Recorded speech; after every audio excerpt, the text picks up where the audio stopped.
Welcome! I'm Johan Nilsson. And I'm Lincoln Murphy, and this is Impact Weekly. We're here to help you make your customers successful. Each week, we answer your most pressing customer success management questions by relying on our years of experience with companies around the world. Let's get this going.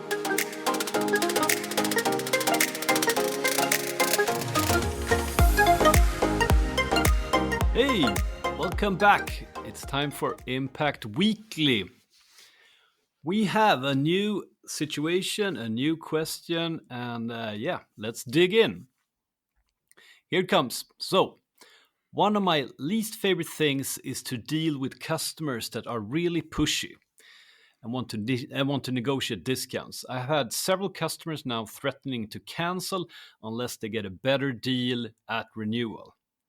Help me here. What should I do? Okay. Interesting one. Yeah, definitely. Not uncommon either. No, definitely not. I just want to start off. I mean, one thing you sense from this question is that this person might not be comfortable having this more commercial discussion with a customer. Maybe we should just address that to start off with. For sure. I mean, yeah, there's actually a lot to unpack in this question. And I do think that seems to be an underlying issue here. And that is, to your point, this less than comfortability with being commercial or having what maybe would be thought of as a sales conversation or something to do with that. And I think we need CSMs to be comfortable with the fact that we are in a commercial relationship with the customer. And there are going to be times where we have to talk about things at a commercial level with that customer, and that's okay. There's nothing wrong with that. Right. Not only is there nothing wrong with it, it should be expected. Now, we're going to address some of the other issues here for sure. But I think if you have the misconception, and we just have to call it what it is, if you're looking at customer success as something that isn't commercial, I think you're going to be disappointed because it, as I like to point out, it's right there in the name. It's customer success. Right. So we are, by definition, the vendor, and our customer is the customer. And so nobody's under any delusions that we're not, that we are somehow not in a commercial relationship. So if you have an expectation that you're never going to have commercial conversations, then any commercial conversation is going to seem, if nothing else, uncomfortable. Yeah. And I think we just need to prepare yourself as a CSM, but also heads of customer success. Please make sure that you manage expectations with your team that they might have to have commercial conversations with their customers sometimes. Yeah.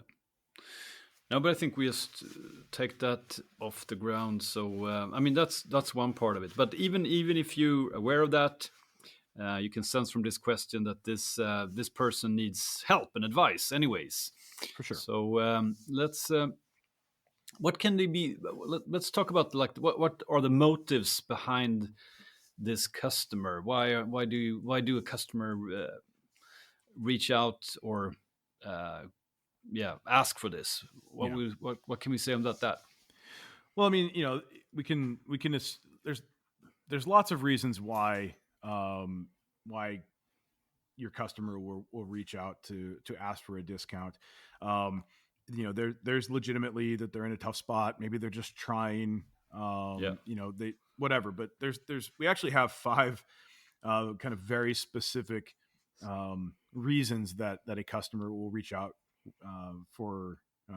to make a discount request. And we'll lay those out for you. I'll take the first one. And that is, sometimes a competitor has come along and offered a better deal to your customer. Yeah. Like, just out of the blue, all of a sudden your customer is coming to you and saying, "Hey, we need a discount." And it's just because your competitor has interjected themselves, and now you're having to deal with the aftermath. So sometimes your competitor comes along and says, we can give you 50% off of what you're dealing with right now with your existing vendor. So they have to come to you and make that request. So, that happens sometimes. Right. And they will most likely tell you that, right? That one. But number two here, I think that is something they might not say, but might be the root cause. And the number two one here is that sometimes there's like internal budget issues. Maybe they're cutting costs across the board, and this is just a consequence of that. Exactly. And, that would be one that they might not be so willing to share with you. But again, this is where you have to kind of ask why, keep asking why. I always say in negotiation of any kind, this is the time when you want to ask a question and then stop talking and just let the other person fill the silence, because they will start to tell you the real reasons, the real things that are going on there. But, budget issues that a customer is having, that's a totally legitimate thing. Doesn't mean we have to give them the discount, but that's a legitimate request. That said, there's also another sort of internal reason that people might ask for a request or make a request for a discount. And that is that the company sort of has a mindset, or the leadership has a mindset that has been sort of permeated throughout the company. Maybe it's policy, maybe it's just sort of something that's passed on, and that is a mindset of discounts, of just always asking vendors for discounts. So it's just something they do by default. They have to do it. Again, maybe there's a policy, maybe there isn't, but it's just the way that they do things. And so they're coming to you and asking for a discount. And no matter what, right? No matter what. Exactly. It has nothing to do with any legitimate, something that was happening inside the company. It has nothing to do with a competitor, market forces. It's just what they do. So just be aware that happens. And this is a great time to ask those, ask why. And at some point they will probably tell you, well, that's just what we do. Yeah. Okay. Well, what we do is not offer a discount for no reason. Exactly. We have another mindset. Yeah, exactly. The no discount mindset. Right. Yeah. Let's come back to that. But you also have, of course, a scenario where the customer actually feels or senses or have measured that they are not where they should be with us, and they have like lacking some value here, realizing value from our product, from our service, whether it's the adoption of things, or have they reached their goals, or whatever we set up to do. So that's a real scenario as well, of course. Yeah, and I mean, this is kind of the one that customer success, where we have the most control over. I mean, if you want to call it control, because we have, or at least we should be, really working to make the customer successful, and we should have visibility into their progress or their lack of progress. And so, if we know that a customer, let's say going into renewal, is not making the progress that they should, they haven't activated, all the licenses they bought, we should be pretty confident that they're going to come to renewal with a request for a discount or some sort of downsell or whatever, some contraction in revenue, because they have not made the progress that they needed to make. So that is, I would say that this one is probably the most valid. Again, budgetary issues are sometimes very valid. If a customer doesn't have money, they don't have the money. But request for a discount because they haven't made the progress that they needed to make, that's a pretty clear and obvious one that there is also, I don't want to, there's joint accountability here. We're in this together with the customer, but in a lot of times might not say this to the customer, but internally we can point to places where we dropped the ball. And we might actually say that to the customer and say, well, that's why we would offer you this discount. You're right. We dropped the ball, but going forward, we're not going to do that anymore. Right. We recognize that. And so, at renewal, we'll come back up to what we, to market rates or whatever. So not getting value is definitely a legitimate one. The last one on the list of like the 5 reasons somebody might come to you and ask for a discount. And of course I'm sure there are others. I mean, but just these are probably the top 5. This one, the last one is it's an irrational request. Like sometimes you are working with someone who will just make requests that have no logic.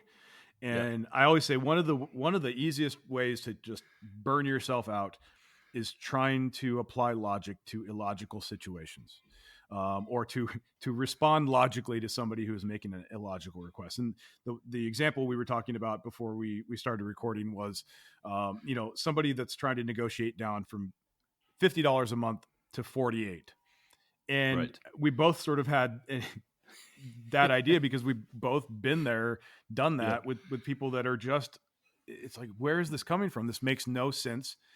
It's maybe it's an ego or a power play on their end, or who knows. And it's just, this is not worth talking about. If we go back to the original question, which is they're threatening to cancel, and they're threatening to cancel over, a $2 difference. It's probably going to cost us more in the long run to both go through this prolonged negotiation process and also to deal with them, because they're proving that they're irrational. So that might be where we say, you know what? I think you're right. We can't give you that discount. You should probably cancel. And we might even say, by the way, you should definitely go check out our competitor. Yeah. Send them to one of the few times. Yeah. One of the few times. I want to send somebody to our number one competitor is when they're being irrational with us. So that, those are the main things. That it's last Troy on horse there you send over. Exactly. Wrap it up nicely. We have a gift for you guys. Look, that's kind of a funny one, but it does happen. And you need to be aware of that. Sometimes you just have to say, this doesn't make any sense. And we're probably better off just cutting ties. The rest of those are much more serious and legitimate. And again, you may have other reasons that people have come to you for a discount, but those are probably the main ones. Definitely. But let's also, I think, if we go back to the question again, I think one this is very common, I would say, is that when you feel uncomfortable having these discussions, you don't know how to maneuver, how to navigate. I think a lot of times it comes down to that we don't have clear rules internally. Mm-hmm. So if we start helping this person now from like a more general perspective, I think that's one part of the problem here is how should the customer success manager negotiate? What are their mandates, and what are the do's and don'ts, basically? Yeah, I mean, I think this ultimately starts with their head of customer success, right? And making sure that they have put in place, or they've worked with their ops or enablement team or whatever to put in place these rules, these playbooks, these processes, whatever it is, to say, this is how we handle requests for discounts. Yes. The CSM, we want to give you, as the CSM, if you're in a situation where you don't have these rules, we want to give you some ideas on what you can do. But the reality is, you as the CSM should not be having to figure out what to do like in the moment. No. That's not fair to you. And it's also not fair to the customers who would then get an inconsistent experience from one CSM to another. Yeah. Right.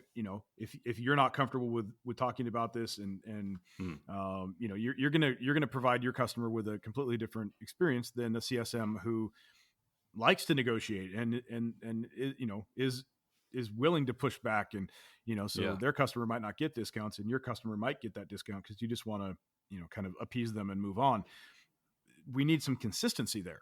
Right. And so the CSM shouldn't be making this stuff up in the moment. So I think that's kind of an important thing to just at a high level understand that this should be an org level directive that all the CSMs are working working with. So if you as a CSM are experiencing these requests and you don't have that playbook, you don't have a directive on what to do, you need to take that up with your head of CS and sort of advocate for yourself and ultimately for your other CSM peers, to say we need this, right? We're getting these requests and we need some guidance here.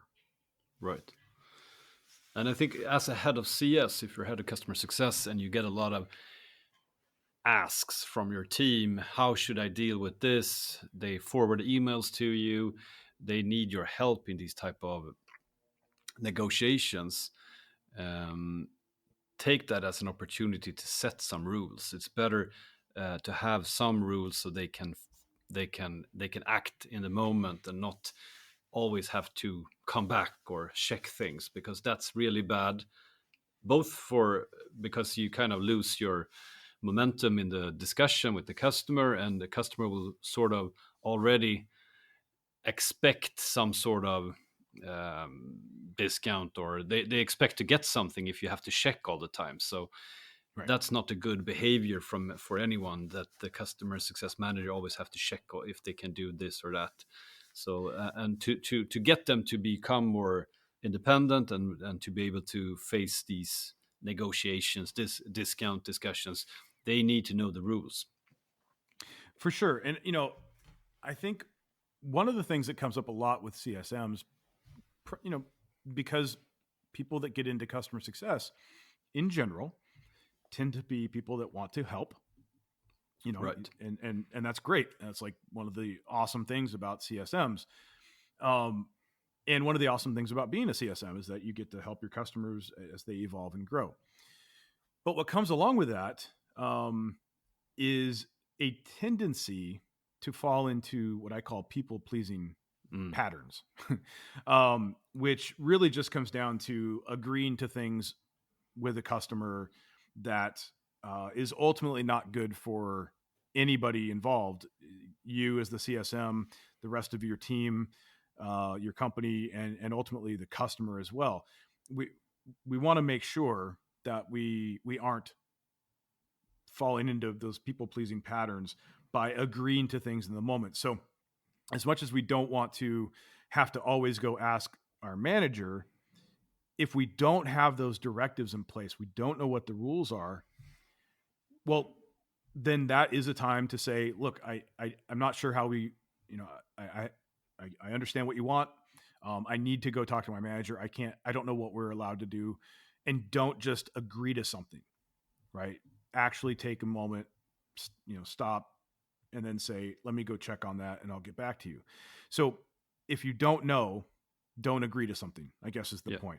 And if you find yourself, more frequently falling into those people-pleasing patterns, then you'll want to really kind of check yourself, more often than somebody who doesn't do that.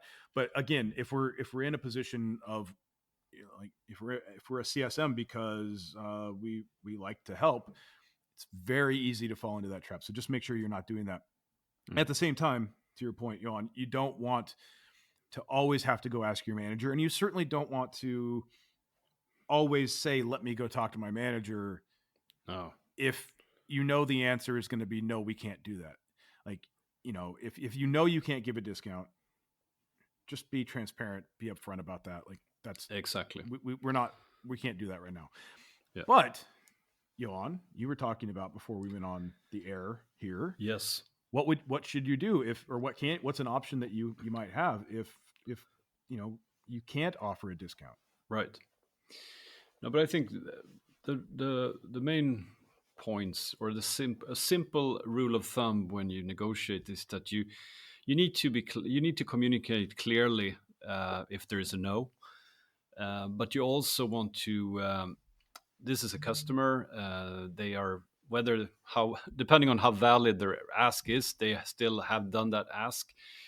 So it's always good to have a counter or something else you can offer them that shows that you taken in what they asked for. Unfortunately, you might not be able to give them the discount on the platform or the service or whatever. But on the other hand, I really appreciate you, and I can do this for you. So you kind of have something for them. So I call it reaching out the hand. So it doesn't become like a glitch in your relationship that you're really hard on the negotiation, and then they won't talk to you, or they kind of are put off or whatever. So I think this is also where negotiation is a skill that you can train. And you would see, like, very probably in your sales team, there will be people who are really used. I mean, they won't even think twice to have these type of discussions. And why? Because they have them all the time, right? Right. Whereas maybe in customer success, we don't have them as often, or we're not as used to them. So I think to have these, you need to have the clear rules, so you know when to say no, but you also need to have some things that you can, some oil to put back in the machinery of the relationship, basically. I like that. Yeah, and I mean, I think it's really important. I think if we take a step back real quick, to understand, like in SaaS companies, why would you not give a discount? Well, very often we don't want to lower what a customer is paying us, from a recurring revenue standpoint. Like we don't want to take a hit to subscription revenue. That makes sense, right? Yeah. But where we have levers that we can pull is usually with the things that are not part of that core revenue model. So professional services, things that aren't what we would call valuable revenue, where investors or the board or potential acquiring companies, would look at the revenue and say it's high value. Recurring revenue and consumption revenue is like really highly valued. These other, like sort of human powered professional services and integration and development and stuff like that. It's not super high margin. It's not really predictable. Or training is another one. We have the opportunity to sort of offer that maybe at a discount.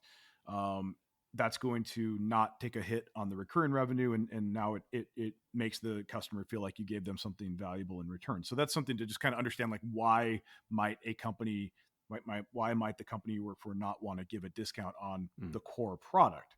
But would be willing to offer a discount in other areas, or even offer something for free. But what you also said is really interesting about the sales team clearly having experience negotiating, but there might even be somebody or a handful of people on the team that are like really good at negotiating. Like that's what their background is. That's what they've trained in. And, I would just say we can also look at the same thing on the customer success side. Like if you're doing a lot of negotiating with your customers, if you have sort of prolonged negotiations, this is a time where we might look at offloading some of that to a specialist, to somebody, maybe we call them an account manager or whatever, that is just really skilled in doing that. And this isn't about trust. It isn't about hurting the relationship with the customer as much as it is about just literal capacity. Like if you are working with a lot of customers that, you're trying to do all of the other things that you're supposed to do as a CSM, and you're also negotiating discounts with them and doing all of this, like at some point you're going to be, at well over capacity. And so it makes sense to carve that out and give it to somebody who's dedicated to that role, than to have you as the CSM do that. And so that's where, as a head of customer success, going through a legitimate capacity planning process will really help. I know that, as a CSM, you could also be keeping track of your time and report that to your head of CS and say, look, I've been dealing with, I've been spending 35% of my time negotiating with customers. Like at that point, it's like, okay, we really need to carve that out to somebody else. That's just taking way too much time. No, yeah, definitely, especially when you have bigger ticket customers and higher ACVs, then you most likely the negotiations will be longer and more heavy. So well, yeah, I mean, that's a good point. Like those prolonged negotiations should only be taking place with customers for whom it makes economic sense to do so. Again, if we go back to, the irrational request of, negotiating for $2, that's not something we need to be carving out to a specialist. That's something we need to just not do with our customers. Before we wrap this up with some concrete, like really concrete ideas here to solve for the initial question, I just wanted to throw out a couple of tactics that I like to use from a negotiation standpoint. When a customer comes to me with a request for a discount, and this is what I tell all of the CSMs that I work with, that are in this situation, a great tactic you can use is, well, I can't negotiate a discount for you, but if you'd like, I could set up a meeting with one of our salespeople. Right. And I'll tell you, that often stops it right there. Nobody wants to talk to a salesperson. So, or, if you had a negotiation specialist, you say, well, let me let you talk to to our negotiator. It's like, no, thank you. Like he's a former FBI negotiator. No. And maybe even mention that you're actually on a really good deal right now. So let me introduce my sales specialist here, or my sales negotiator here. Exactly. I think that's that literally, seriously, that's just one little tactic that can work. The other tactic that I think is really a fantastic one is, they say, look, your biggest competitor offered us a 50% discount. What can you do for us? And I will say, look, if budget is your only concern, you got to take that offer. Yeah.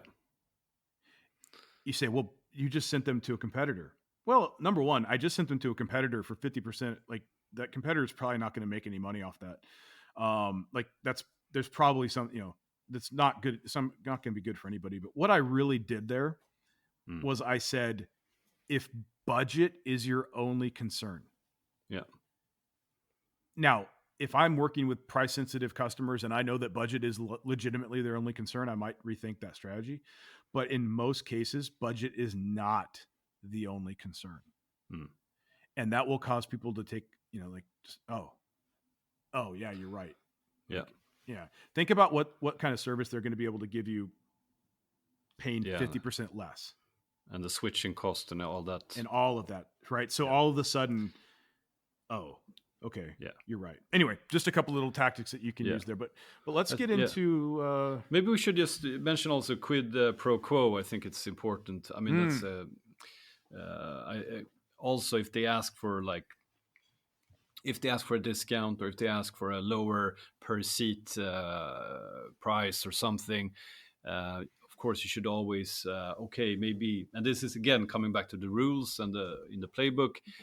Do you have a discount if they sign up for a longer period? Do you have a discount if they add more users? So if you can always counter with that, of course, as well. To see, of course, we can give you a higher discount if you sign up more users, or if you commit to a longer period, or if you pay up front, or whatever you have there in your playbook, right? Absolutely. That's a great point to sort of end on, in terms of like tactics and things that we can apply, because you're right. I mean, you should never just, I mean, this is negotiation probably 101, but you should never just give somebody what they want without getting something in return. So exactly. Thus quid pro quo. Yeah. But let's wrap it up. Our three main actions for this person.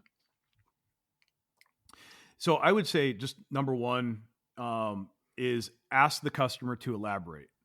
So when they're threatening to cancel because they want a discount, like, this is a great time. This is if there ever was a good time to do this, now is the time to ask your question and then stop talking. Yeah. And let them fill the void of silence because they will tell you. So ask them to elaborate and then let them do so. Number two here is be direct. Give a direct answer here. I think we tend to want to check or people please, but that won't help you in a negotiation. If they have asked for something that are out of out of what we do according to the rules we have set up, we should tell them right up. And following that, I think the key thing here is to have something else that you can offer that you can do according to the rules you have. So you kind of reach out the hand and you keep a good relationship following this negotiation. So those are the three things we want to pass on to you. Thanks for asking this question. Keep asking them to us. We will keep doing this week out and week in. So looking forward to that. Thanks, everyone. Hey, thanks for listening. Do you want to bring your customer success to the next level? Check out Impact Academy. We have training programs for customer success managers and for leaders in customer success.